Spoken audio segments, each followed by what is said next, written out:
At the party for our first wedding anniversary, I hit the floor, face first on a red carpet, gasping like a fish out of water. Carlo Pipino, my husband, had his arm draped around Gianna Verde, his childhood flame, sipping champagne and laughing. Gianna knew I was allergic to nuts. So obviously she bathed everything in hazelnut dressing. One bite and boom, my throat locked, my lungs lit up, and hives popped like confetti. I reached for my allergy meds, came up with a fistful of melted M&Ms instead. Gianna laughed when she saw my face. Surprise. Carlo swapped your meds. Seriously, Sienna, one nut? Dramatic much. I slid off my chair, wheezing, while the crowd placed bets on how long my performance would last. Carlo, my meds. I croaked. Please. I'm gonna die. He sighed, annoyed. God, you're so dramatic. Why do women always play dead for attention?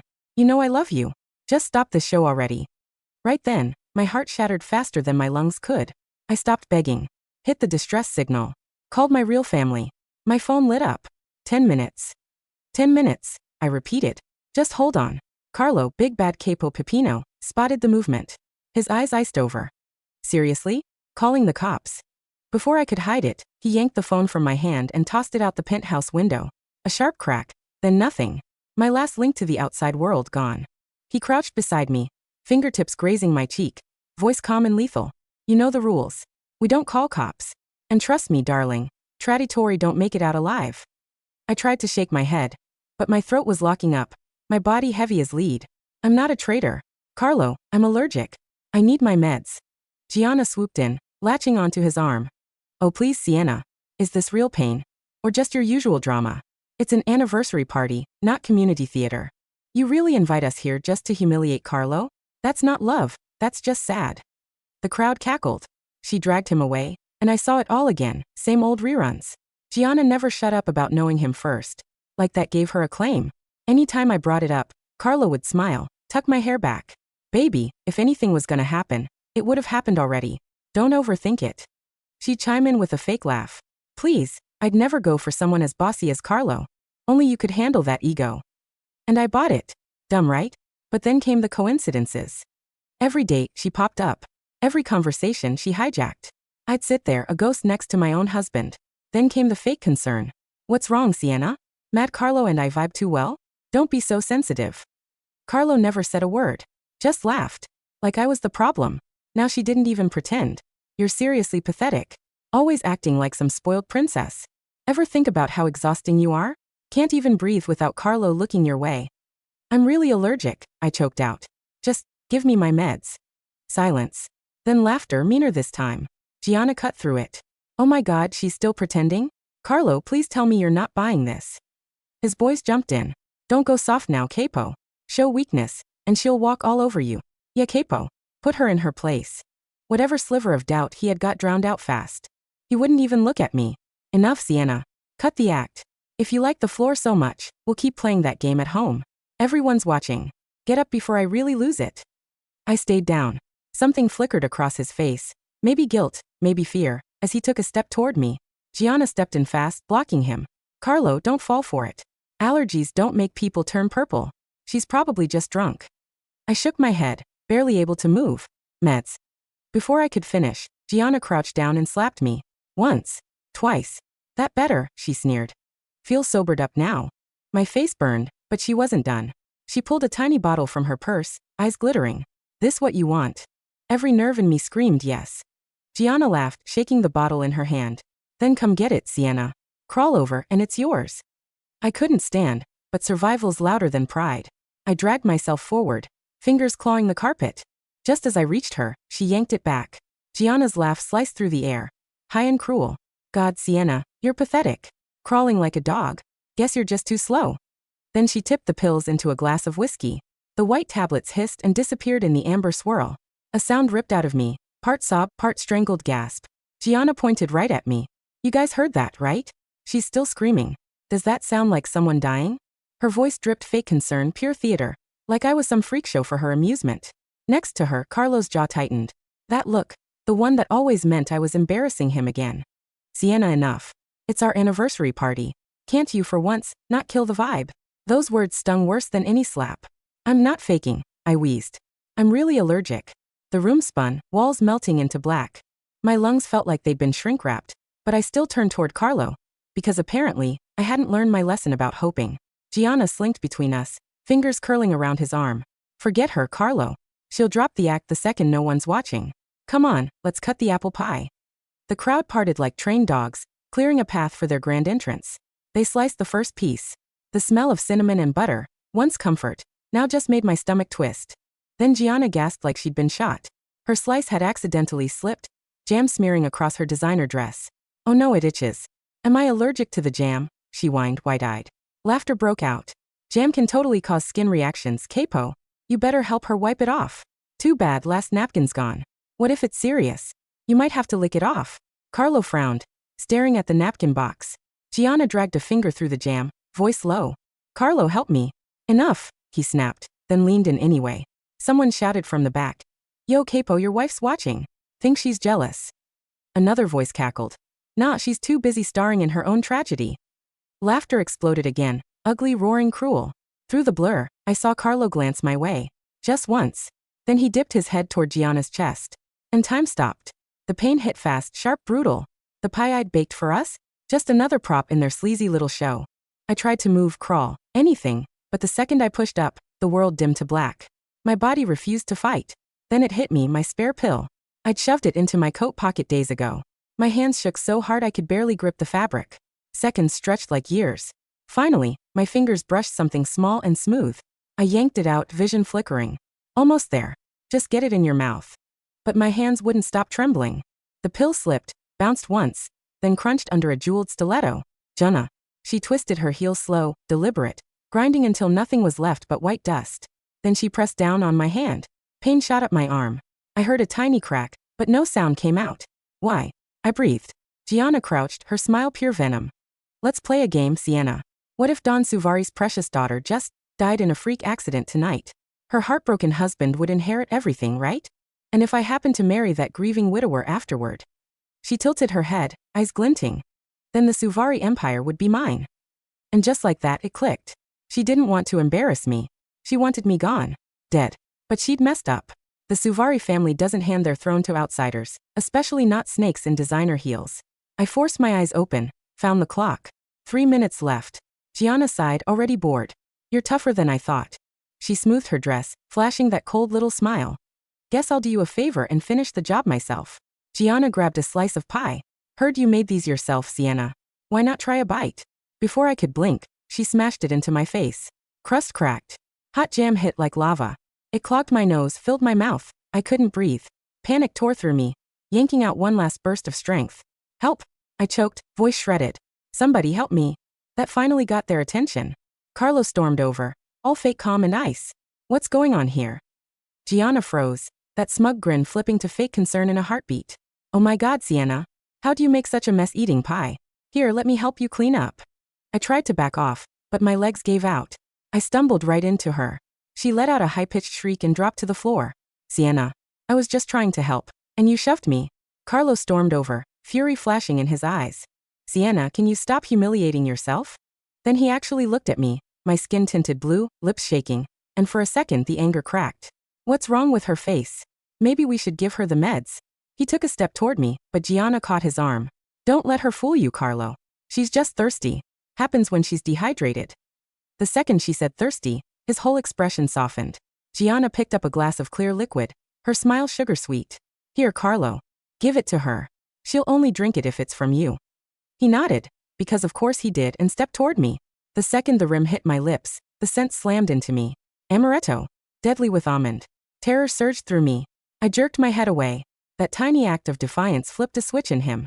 I'm trying to help you, and you're still putting on a show? Enough already. Gianna yanked the glass from Carlo's hand and jammed it toward my face. Let me do it. She needs to learn her lesson. She forced my jaw open.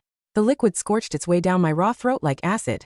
I hit the floor hard, choking, tears blinding me as I coughed and retched. Gianna laughed, setting the glass down like she deserved applause. See, a little water and she's magically cured. Carlo actually nodded. Guess she really was just thirsty. He turned to walk off, but I clawed at his pant leg, barely holding on. Help me. My throat was sandpaper. My father is Don Giovanni Suvari. Carlo looked down and actually scoffed. Your dad's the Don? Please. You clip coupons and chase clearance deals. We've been married for a year. Don't you think I'd know if you were mafia royalty? Laughter exploded around us. Somebody's watched way too many mob flicks, someone cracked. Now she thinks she's the main character. Gianna lost it, laughing so hard she cried. Still clinging to that princess fantasy? She kicked a crusty chunk of pie at me. Here's your crown. Go ahead, wear it. Dirty little princess needs a rinse. Let me help. She grabbed the amaretto and dumped it over my head. The cold liquor drenched my hair and scorched its way down my neck. Gianna's laugh cut through the room, shrill, smug, victorious. How's that, princess? Feeling royal yet? Carlo leaned against the wall, arms crossed like he was watching a train wreck. Gianna, don't overdo it. Yeah, not worried. Just didn't want blood on his designer shoes. I was fading fast. Every breath stabbed like broken glass. The air reeked of liquor, almonds, and straight-up evil. Their voices blurred into one giant, echoing nightmare. My eyes flicked to the wall clock. 9:10. That was it. Nobody came. Maybe my family gave up too. Just as my eyes started to close, the doors slammed open. White light flooded the room. Where is Sienna Suvari? The music died instantly. The laughter snapped shut like a steel trap. The heavy oak doors of the penthouse didn't just open. They were blown off their hinges. Through the dust and the blinding halogens of tactical flashlights stepped men in bespoke charcoal suits, moving with the terrifying, synchronized precision of a Roman legion. Every single one of them was heavily armed. At the center of the formation was a man who looked like he had been carved out of granite and winter ice. Luca Suvari. My older brother. The underboss of the Suvari syndicate. Where? Luca repeated, his voice dangerously soft, yet carrying the weight of a firing squad. Is Sienna Suvari?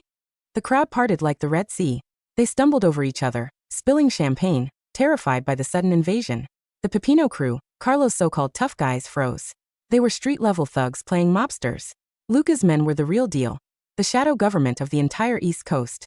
Luca's eyes swept the room and locked onto the mess on the floor. Me.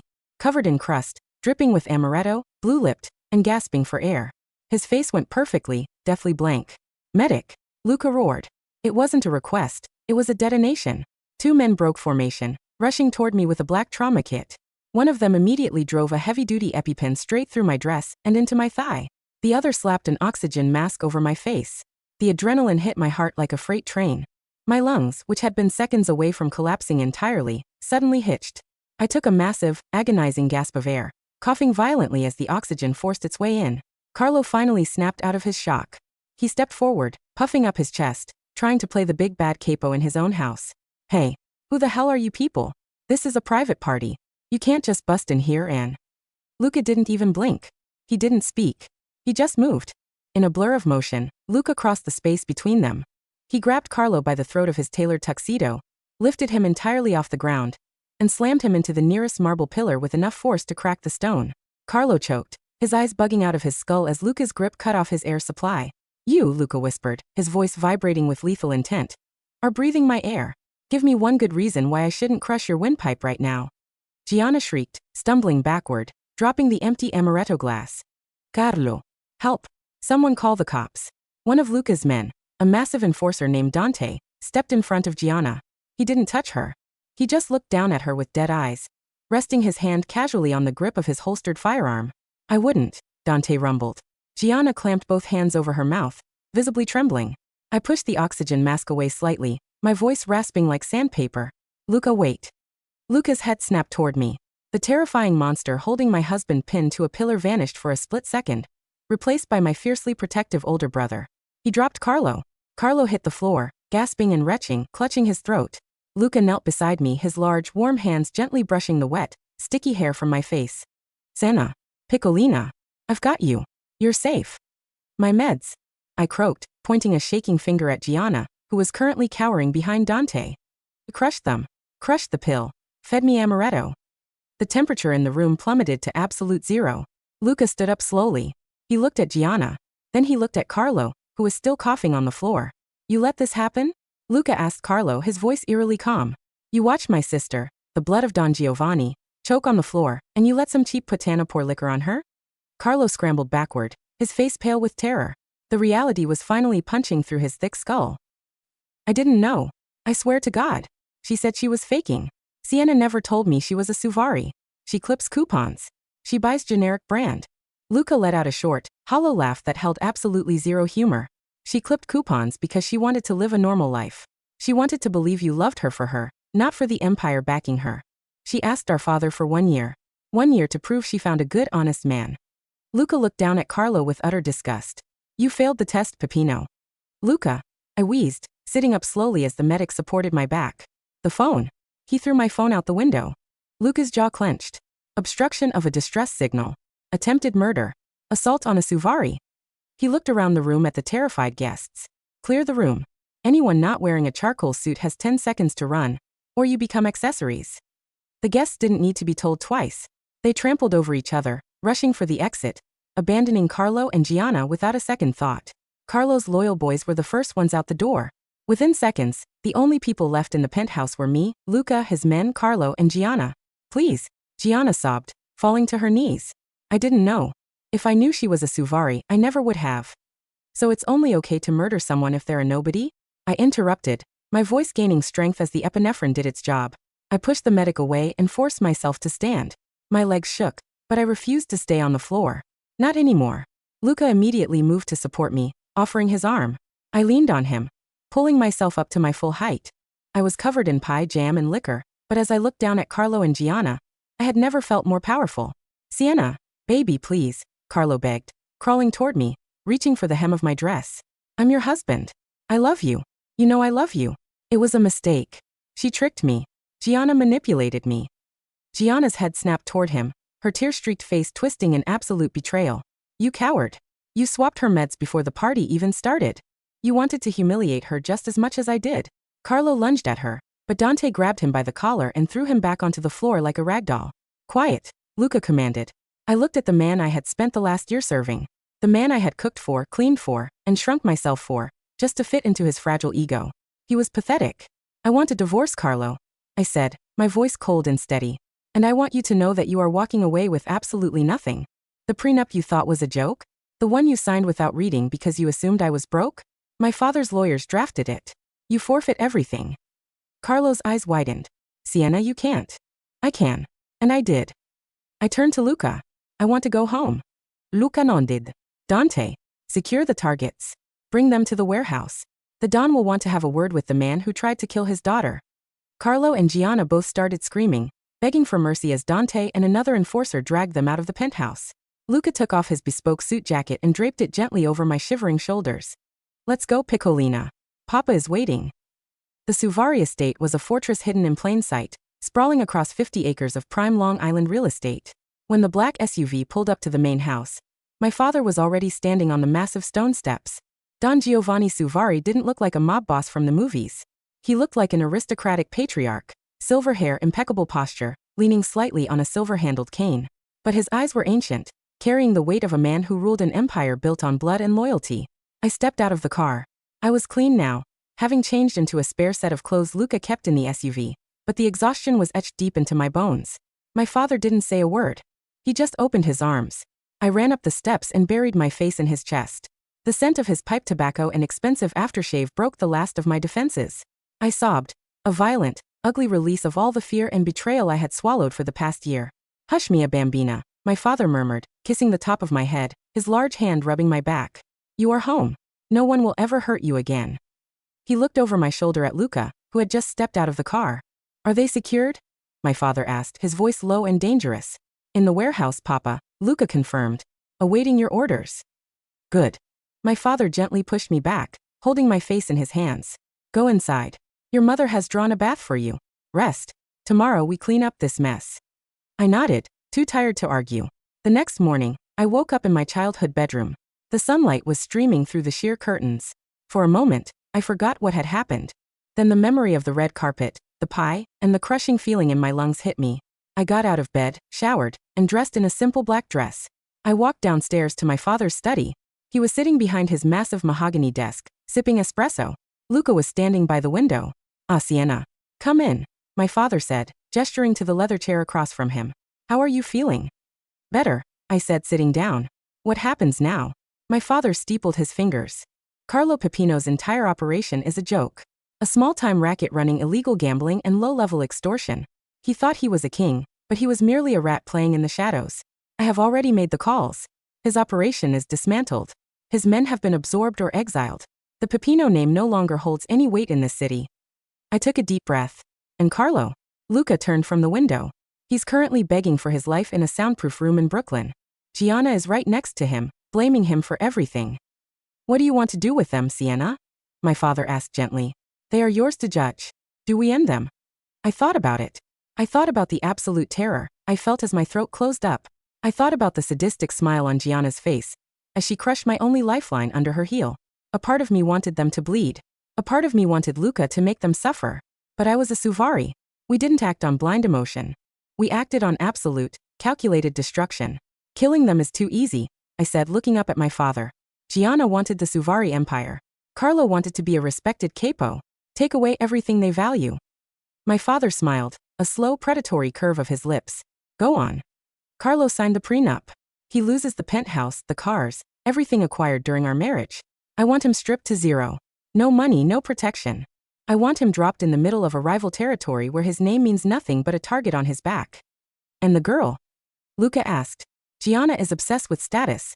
I replied coldly. Blacklist her. Everywhere. Send a decree to every high-end establishment, every designer boutique, every social club in the tri-state area. She is a persona non grata. If anyone employs her, serves her, or acknowledges her, they answer to the Suvari family. Let her live the rest of her life invisible and broke. My father chuckled softly. A fate worse than death for a narcissist. Very well, Piccolina. It is done. 2 weeks later, the divorce was finalized. Carlo didn't even show up to the proceedings. He couldn't. He was currently living in a dingy motel in New Jersey, working as a dishwasher at a diner just to survive, constantly looking over his shoulder for the rival gangs my father had quietly tipped off to his location. Gianna had tried to flee to Miami, but my father's reach was long. She was fired from 3 different hostess jobs in a week. Her credit cards were frozen. Last I heard, she was pawning her designer bags just to pay rent on a studio apartment she shared with 3 other people. I was sitting on the terrace of our estate, drinking tea and reading a book, when Luca walked out and handed me a thick manila envelope. What's this? I asked. The final transfer deeds, Luca said, sitting in the chair across from me. The penthouse Carlo thought was his? It's been liquidated. The funds have been transferred to a charity of your choice. And there's something else. I opened the envelope. Inside was a crisp, new passport, several high-limit credit cards, and a set of keys to a villa in Tuscany. Papa thinks you need a vacation, Luca smiled. A real one. Far away from fake capos and desperate socialites. I looked at the keys, a genuine smile finally breaking across my face. For a year, I had tried to shrink myself to fit into a life that was too small for me. I had hidden my fangs because I thought Carlo would be afraid of them. I had played the role of the quiet, submissive wife. But I was a Suvari. I was born to rule, not to serve. Tell Papa thank you, I said, slipping the keys into my pocket. When do you leave? Luca asked. Tomorrow, I replied, standing up and looking out over the sprawling estate that belonged to my bloodline. I have an empire to inherit, Luca. But first I need a tan. Luca laughed, wrapping an arm around my shoulders. That's my sister. As we walked back into the house, I didn't look back. The ghost of Sienna Pipino, the pathetic, allergic wife who gasped for air on a red carpet, was dead. Sienna Suvari was alive. And she was never going to apologize for breathing again.